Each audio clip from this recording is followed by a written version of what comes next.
Project Glasswing, folks. It's all the rage, but what does it really actually mean for everyday cybersecurity pros? Cybersecurity professionals can be better enabled to find bugs they never would have seen. Is it a revolution? It's left to be seen, but it's definitely something to take notice. It's going to let me see some real vulnerabilities that probably were there, but I couldn't see them before, so that I can focus my limited time on things that actually matter and get hacked. Hello and welcome, folks, to Security Intelligence, IBM's weekly cybersecurity podcast, where our expert panelists turn the biggest industry news stories into practical takeaways you can use, like they just did. I'm your host, Matt Kosinski, and joining me this week, as you've seen, we've got Sridhar Muppidi, IBM Fellow, CTO, IBM Security, Michelle Alvarez, Manager, X-Force Strategic Threat Analysis, and Dustin Heywood, aka EvilMog, X-Force Executive Managing Hacker, Senior Technical Staff Member. And today we're talking about the latest FBI Internet Crime Report and our old friends at Lapsus who might be trying to lure your employees away to join their gang. But first, folks, you know we had to talk about Claude Mythos Preview and Project Glasswing. Right, Anthropic is at it again, and by it, I mean Project Glasswing, a new cybersecurity initiative where Anthropic is allowing a handful of partners, including AWS, Apple, JP Morgan Chase, and the Linux Foundation, to use what it calls its most powerful model yet, Claude Mythos Preview. Now, Mythos is supposedly extremely good at finding vulnerabilities. Anthropic says it has found thousands of zero-day vulnerabilities across every major operating system and web browser, including flaws in critical decades-old code like OpenBSD, FFmpeg, and the Linux kernel. Anthropic also says that Mythos is just too powerful to release widely. In the wrong hands, it could do real damage. And so the idea behind Project Glasswing is to allow trusted partners to experiment with using Mythos to find and fix vulnerabilities and defend their systems. Anthropic has committed to sharing what they and their partners find with the rest of us in a timely manner. We don't get our hands on it, we don't get to use it, so we can't speak to how this thing actually works. And that leaves me wondering, what does it mean for the rest of us? I'll start off right there with that question of, Anthropic says, look, we've got to keep this thing closed down to trusted partners because we're worried about the damage it can do. But I'm wondering if there might be some downsides to that. And I'll throw to you first, Michelle. What do you think about this choice to release it to a limited set and not bring it wider? What's your take there? Cautious way of approaching things. Of course, we've seen with, open models that the more the merrier, often in terms of being able to solve problems within open environments. But I think in this case, maybe this is a best foot forward. We don't want to necessarily have this in the wrong hands and give the individuals and organizations an opportunity to sort of really deep dive and come together. I think there's a significant number of organizations involved. So I think that will be fruitful in that sense. Oh, Sridhar, how about your thoughts on this decision to release it to just a close number of partners? And any thoughts there? It is easy to go find vulnerabilities. We've done that to a certain extent. I'm not saying we're perfect. We've done that to a certain extent. And like I said earlier on, it gives me a microscope to do a better job. But I worry about the noise, right? Do I really need to go after everything? And we are already taxed in terms of the time that we have. So I like listing it so that, number one, write the exploit code and validate the exploit code that is indeed a vulnerability that is exploitable, right, versus not. And then two, helps us in terms of prioritizing, right, so that as an industry, we can focus on breaching those, or rather not breaching, but closing those big holes, right, very quickly before we open it up and worry about the sand, right, versus focusing on the rocks. Dustin, I want to throw to you before we move on to the next question. What's your thoughts on this idea of look, we're releasing it to limited partners and we may never release it to the public? What do you think about that? So, they've already been doing this to some extent anyways. If you look at the AI capabilities and some exposed models, the second you talk anything related to cryptography or anything related to software, they dumb themselves down, say, I can't do that, I can't help you out.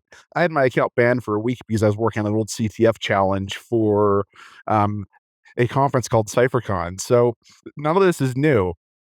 The big problem we're running into is a lot of these bug reports, what we call AI slop. Like if you look at curl, for example, a lot of the bugs in there were just absolutely garbage. Now we're getting high quality bugs out. Okay, now we start looking into this. But at the same time, finding a vulnerability is easy, or a proposed vulnerability. We've been doing it for ages. But writing the exploit does require multiple steps. But I do want to caution this in that if you look at some of these things coming out of Anthropic around Mythos, they turned off safety guardrails, such as things like browser soundboxing, which is what we do in real exploitation anyways. But this is with certain guardrails disabled to write proof of concepts. So we're at that phase right now where it's not the end of the world, but we don't want to see all this hype being spewed across the enterprise of here's low quality bug reports.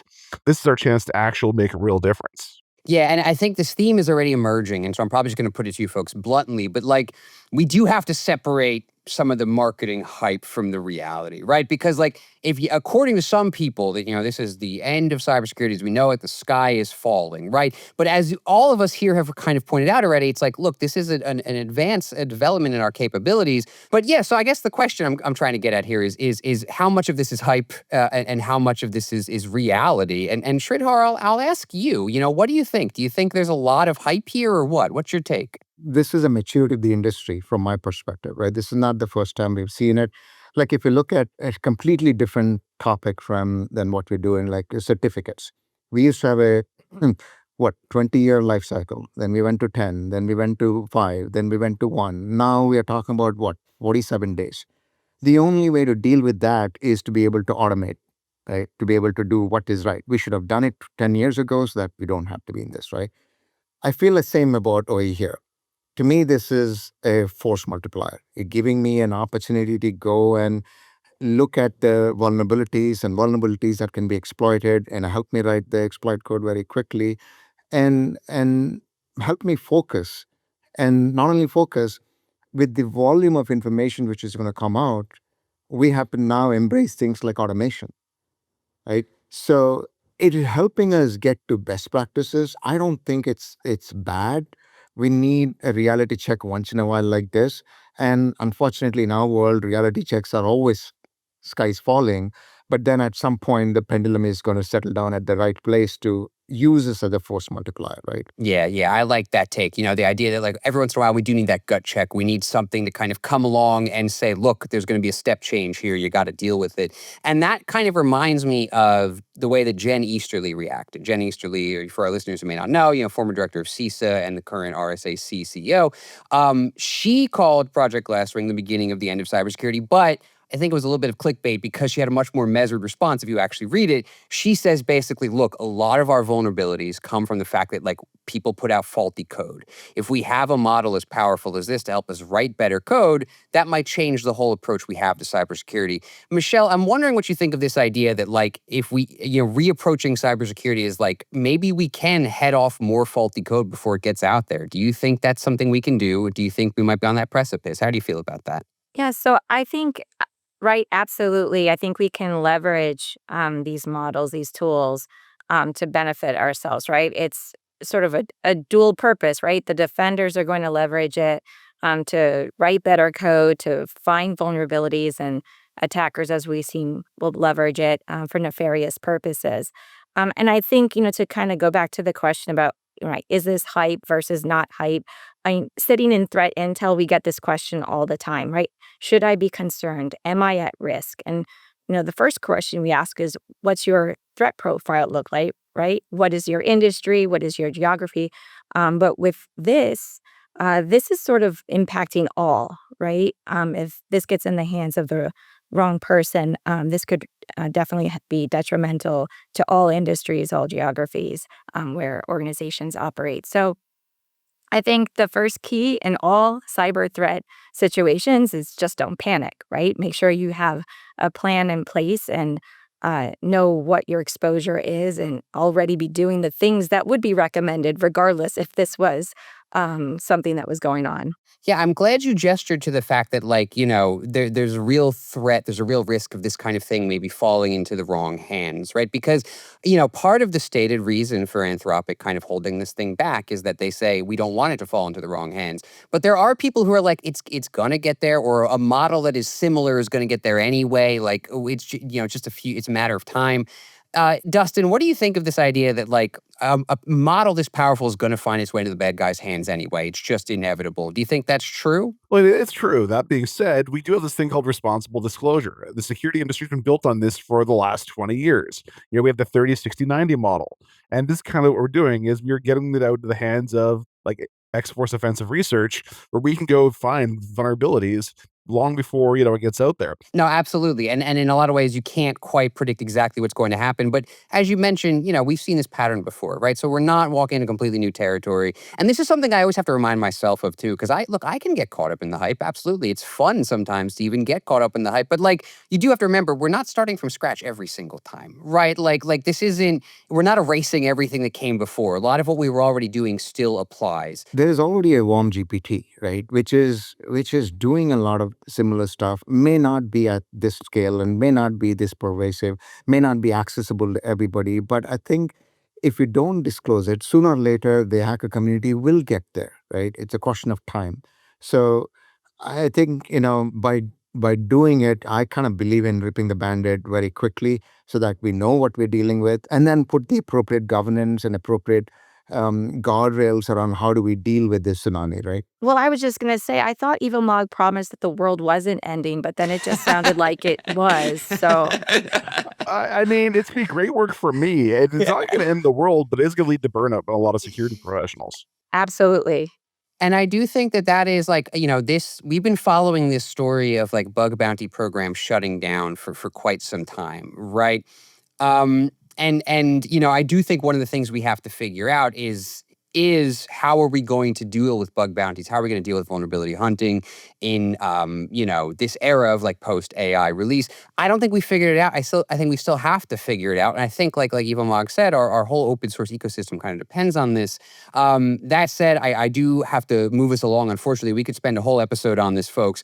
But I do want to just emphasize, Sridhar, I really like that point you made at the end there about maybe it's best to just rip the Band-Aid off, get it out there so we know what we're dealing with, put those guardrails out there. I'll leave our listeners on that. And let's move on then to the next story for today. This is the FBI's 2025 Internet Crime Report. Now, this is the latest annual report from the Internet Crime Complaint Center, or IC3, and it highlights a couple of troubling trends. For me, the big ones that stuck out were there were over 1 million complaints filed last year, and we saw more than $20 billion in reported losses, which is a 26% jump from the previous year. That's a pretty significant increase in the amount of money people are losing to these scams and cyber attacks. The other thing that caught my attention was the report flagged 22,000 complaints with an AI component. These were mostly like investment scams, romance scams, BEC that used AI in some way. And these totaled nearly 900 million in losses, which against that $20 billion number, maybe not that big, but still significant. Michelle, I want to start here by throwing to you. Looking at this report, did anything kind of stick out from a threat intelligence perspective for you? Any new changes or things worth paying attention? How'd you take it? And first, let's put it a little bit in more context. This is mostly claims from United States, right? So it's a very focused report. I think it's still very significant to also identify what's potentially other larger geographical trends. And I think the thing that stood out to me most was the business email compromise. It's just because we don't see it so much on the X-Force incident response side of things. And I think that has a lot to do with the organizations that we're engaged with and their level in terms of their security posture being more mature. And so it's just, I think, eye-opening potentially for especially like government and smaller businesses. Like this is still very much a real issue for organizations. And so that's what stood out for me. And I think it's something to take note of. Sridhar, any thoughts on why the number just keeps getting higher? Why we can't ever seem to put a cap on this stuff? And any thoughts there? Unfortunately, I'm actually happy that it has only grown so much, right? I was expecting a higher number because I mean, look at check this out, right? This is not new. In the past, we kind of dealt with badly composed email or DNS, which was very obvious, or pictures which are very obvious, or videos which are very obvious. Right now, we have Gen AI cleaning up all of that, grammatically correct, looks accurate. The image looks exactly like EvilMog if I have to. Now, all of a sudden it gives you a broader area to exploit, not just gullible people who don't know security, that we should tell them 14 times don't click on anything which is flashing. Instead, it is going to look exactly where, as smart as we think we are, we will be susceptible to that, right? So I would expect it to go beyond the poor elderly to a common man, to organizations. So I kind of see that as growing very rapidly. Unfortunately, it's going to increase more because of the use of Gen AI, because of the use of deception, because of the use of fake videos, fake audio, all of that. That somebody is going to create as a service package, that you basically say that, hey, I want to sound like Evil Mog and I go do these 8 things. It'll exactly sound like him, and people like me will trust it. All I'm throwing myself in the bus, by the way. Like people, people like me will trust it because I know this guy and he's telling me go do this, and I will be doing this. In the past, I wouldn't be doing that, and it's going to go beyond personal finances to corporations, right? Where you can easily coerce somebody from giving a password or a token or an access. That has a lot more impact. Who's to say Yeah, that's not already happening today, right? I mean, at least with yeah. my name, evil is in the names. There's an automatic warning assumed. But what it's No, really good at is like tone matching or right. pattern matching. I use it for tone checking all my emails. It's great for that on the offensive world. So I can say like I sound like a Fortune 100 CTO.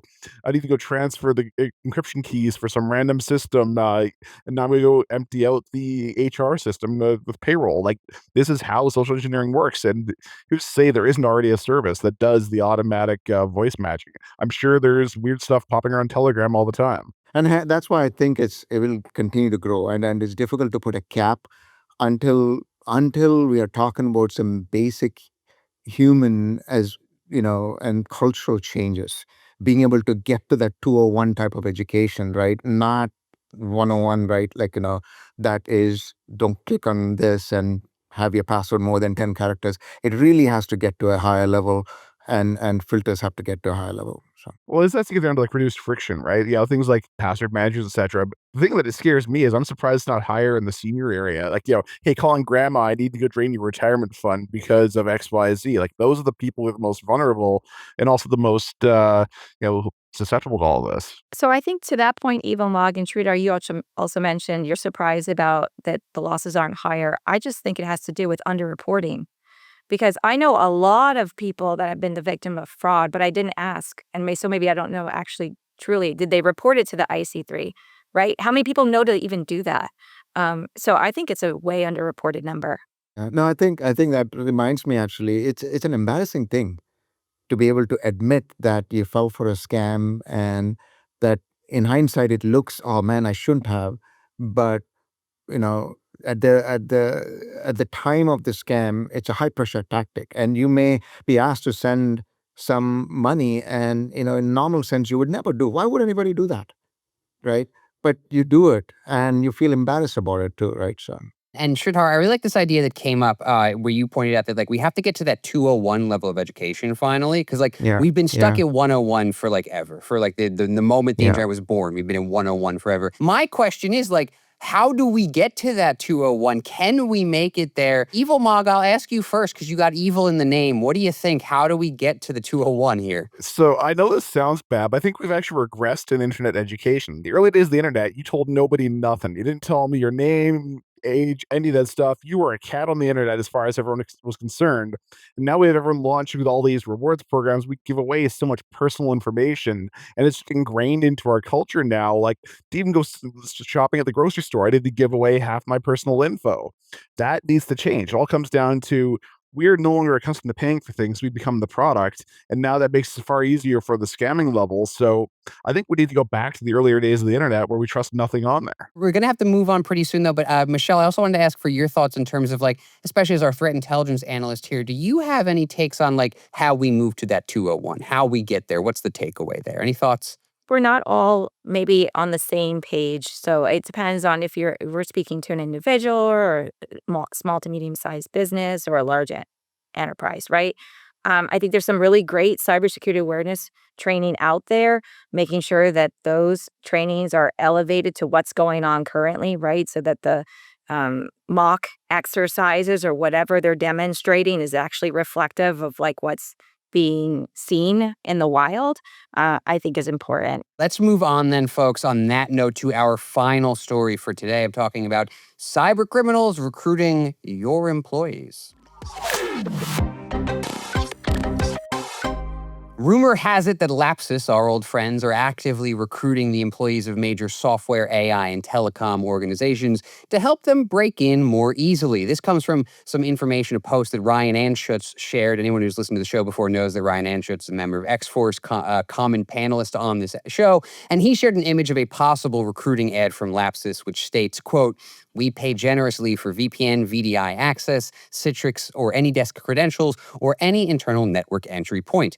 Now, this particular ad isn't verified yet, as far as I know, but like it wouldn't be the first time that cyber criminals have tried this, right? I remember a couple of years ago, Lockbit, the ransomware gang, they were recruiting people from legitimate organizations. And Accenture published some data earlier this year that backs up Ryan's post. Here's a direct quote from their research. In 2025, there was a 69% increase in insiders offering their access to hackers compared to 2024, and a 127% surge in hackers recruiting insiders compared with 2022. So both like insiders looking to sell their information and hackers looking for insiders to sell to them increased pretty significantly between 2024 and 2025.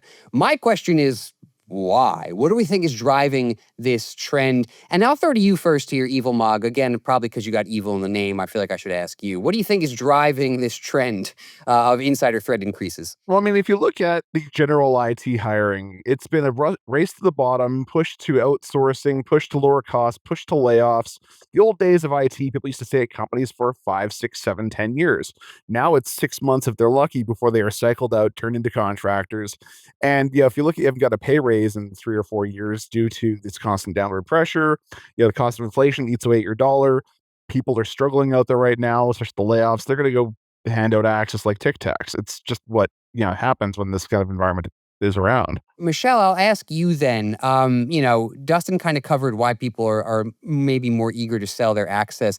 But do you think the hackers are also just tapping into what they know is there? Or do you think it's a shift in terms of tactics? Why do you think we're seeing a 127% increase? Any thoughts there? Yeah, well, I think also interestingly, as I kind of start to put pieces together, right? Because that's kind of what we do in threat until we just start to connect the dots.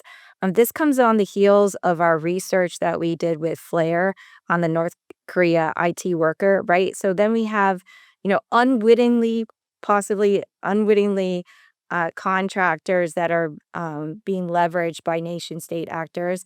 And now we have willingly insiders. So I see like a real like surge here between those two things with this insider threat.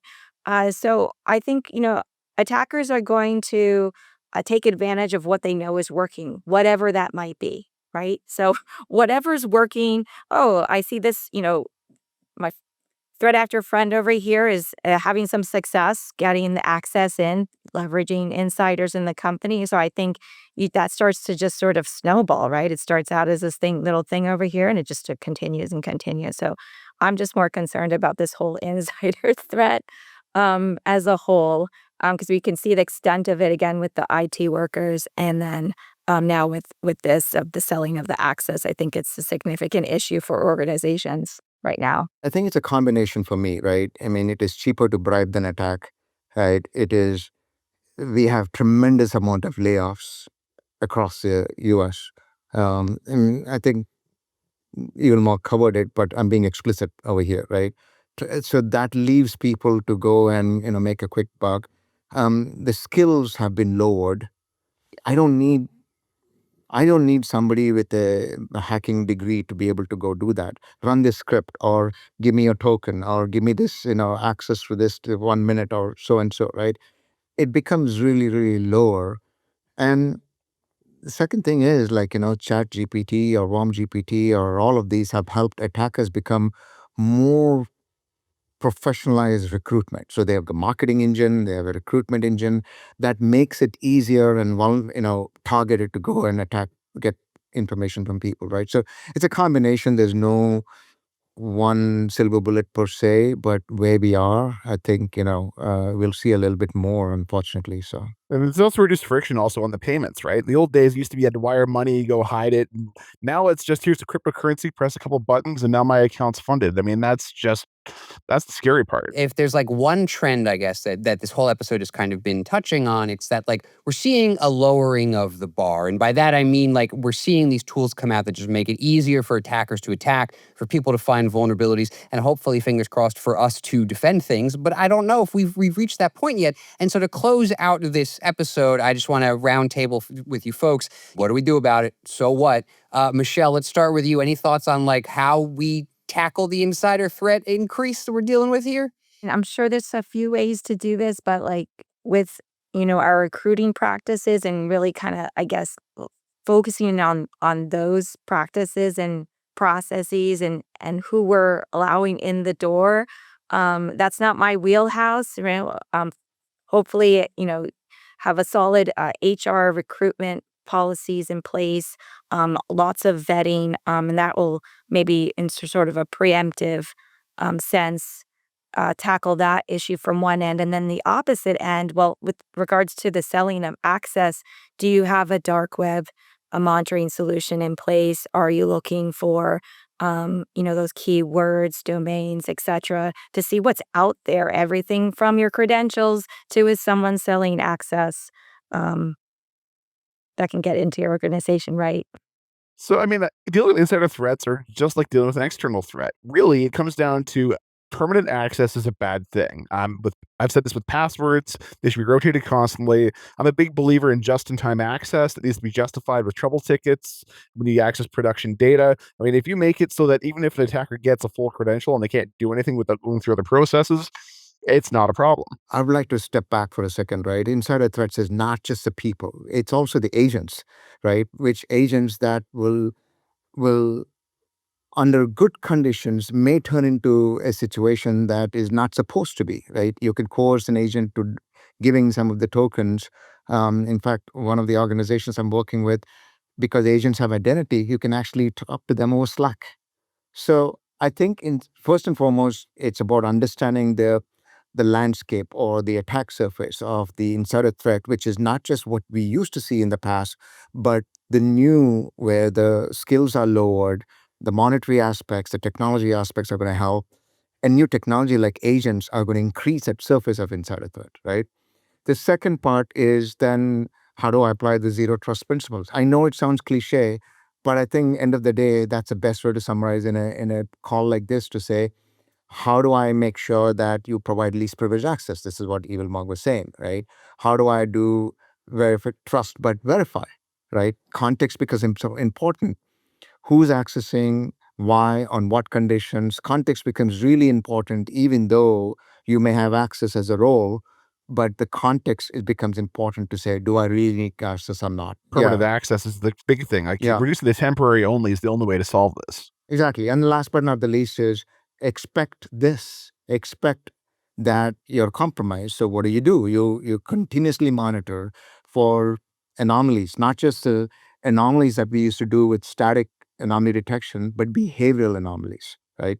And be able to go and flag changes. So that kind of goes back to the zero trust principles of making sure that you provide the right level of access for the right reasons under the right conditions for the right purpose. Sridhar, I love that to close this out there, you mentioned that, like, look, agents are also going to be an insider threat. They're going to change the dynamics and that attack surface. And that isn't, we didn't even really open that can of worms, but I'm going to leave our audience to sit and chew on that one because I do think that's a really important thing to think about. These are a new kind of insider threat that are in our networks now. How are they going to change the calculation? But that, unfortunately, folks, is all the time we have for today. Thank you so much to our panelists, Michelle and Sridhar and EvilMog. Thank you to the viewers and the listeners. Thank you to our producers. Subscribe to Security Intelligence wherever podcasts are found. Stay safe out there. And if you get an email from EvilMog, don't trust it.